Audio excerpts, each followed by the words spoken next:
Hi everyone, it's Georgia, and thank you for joining me. I'm glad that you wanted to hear one of my little poems.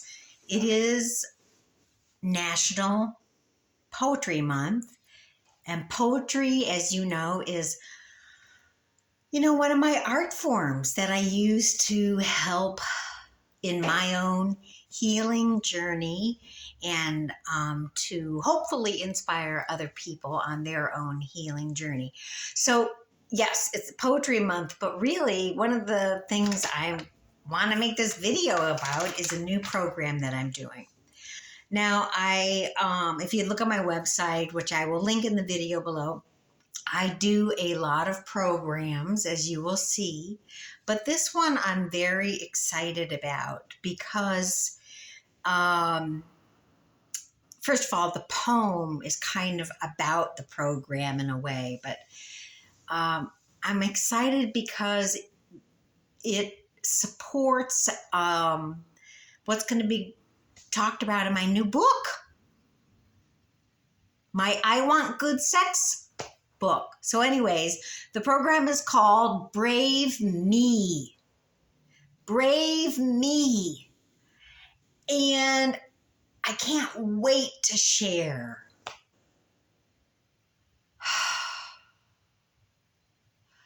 how embodying it has become as a survivor of trauma to recognize my bravery and the bravery of angels who support me along the way. Anyways, bravery has been a theme for me this past year, and golly, I have been developing the program for several years. I just needed the right book and the right name, and it has all come together. So, as you see in the flyers, it's an introductory course that I'm offering for the next 2 months, as much as I possibly can, just to meet people. One fee, 8 classes you can join. And then in August, I'll be offering a master class, which is 7 weeks long. Anyways, brave me, brave you. That's what I have to say. So my poem is simply about, golly. First of all, it's a dream. And the name of the poem is called Releasing the Ancient. And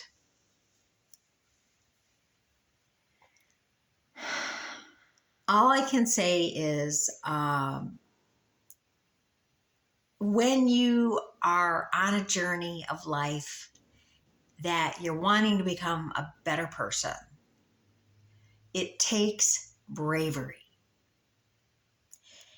Because it usually requires us to let go of the old so the new can drop in. Okay? Let go of the old, the new can drop in. Okay? And we let go of the old things that simply aren't in our highest good. Okay? That's that. So for me, this has included lots of thoughts, beliefs, behaviors, dear Lord, relationships that weren't in synchronicity. You just gotta kind of trust that in the pathway to wanting to become a more whole and healed and happier person, change is going to happen. And it's all okay. It's all okay. And that's that. The poem is called Releasing the Ancient. And as I mentioned, it is a dream that I felt. It's actually in my book. And the best visual is in the cover picture of the video, which is trees, those large trees that are by shorelines. And they have root systems that at one time had been submerged underwater. They have these huge entangled root systems. And that says a lot about the healing journey, huh? I dream. I dream my life is a great lake, and in the lake is a bay of cool, pooling waters. By the shore, that massive oak tree stands tall with half of its life on land, standing tall, and the other half immersed underwater. Its 100-year-old root system dives dark and deep, and the murky entanglement, the murky entanglement always draws me in. So many layers of ancestral memory in those twisting vines, possibly even thousands of stories, all drowning there. They entwine endlessly, and they are black and greasy when I step on them.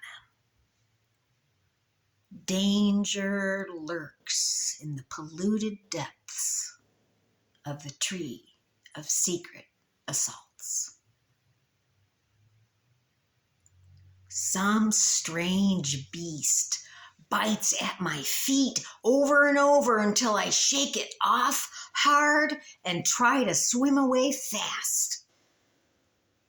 On the shore, though, there is a shanty house, and I must go and see.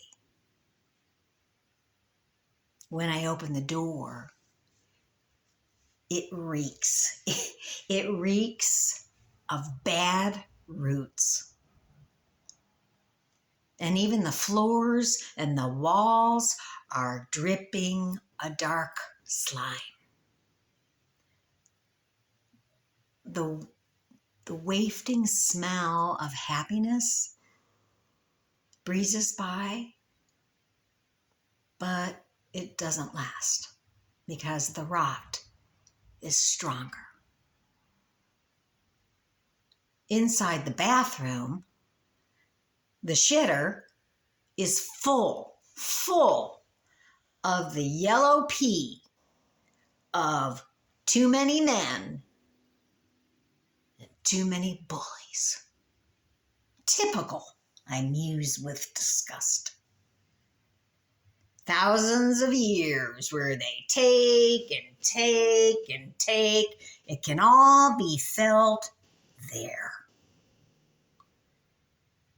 Suddenly, however, my travel bedroll appears on the kitchen table, and a great clarity moves me to grab it and go. I realize that the inlet, it's just one place in the Great Lake of who I am. I'm sure there are friendlier shores elsewhere, maybe even an ocean. I'm out of here.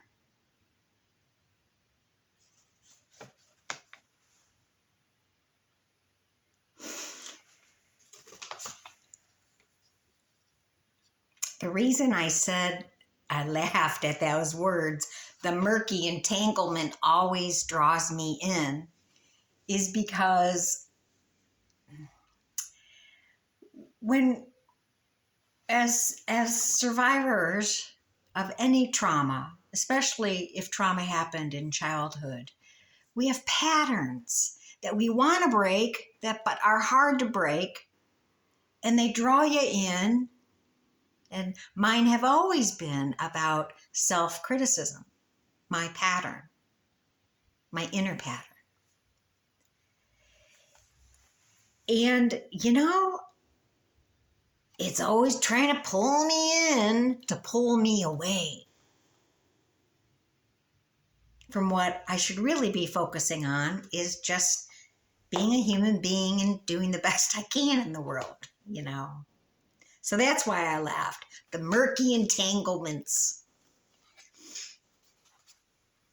What is brave in this poem? The brave was to many things, was to recognize what was not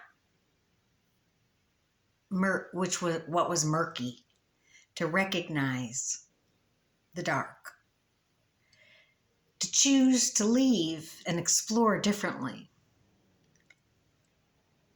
to admit that where you're at isn't the best place for you, whatever that means for you. And to take your bedroll and go. That could be symbolically or literally, but just to allow a different part of the lake for your life. And that's all brave stuff to do.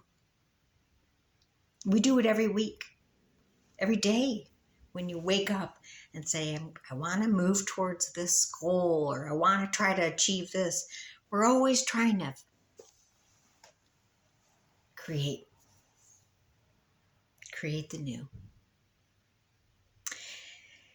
Well, on that note, happy Poetry Month.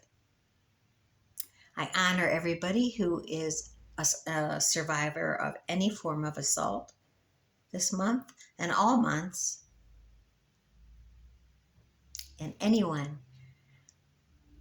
who's brave. That's you. You are here. You are brave. I look forward to seeing you. I'm actually hoping that this group becomes a really good, fun time.